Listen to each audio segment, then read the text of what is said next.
Hello students, today we are going to solve fifth numerical of vertical alignment.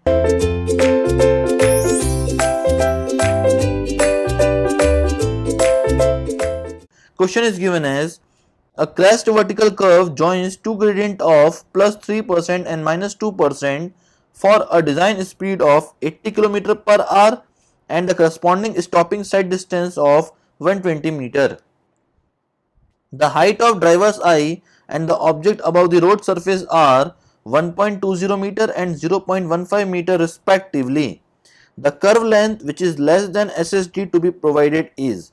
Now the first case which we need to assume is when the curve length is less than the stopping side distance.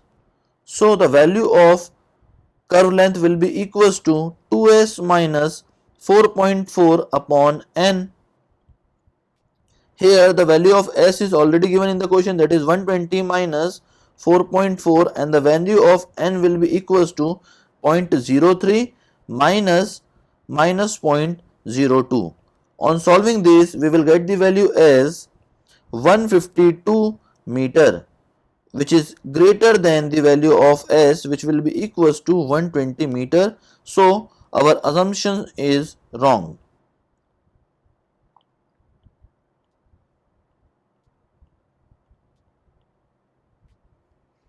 Now we have to take the another case when length of curve is greater than the stopping side distance. So the formula of length of curve will be equals to ns square upon 4.4.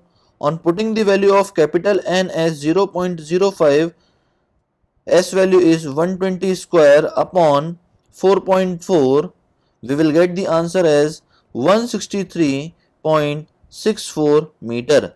That will be the length of the curve. That is all about this question. Thank you very much, students.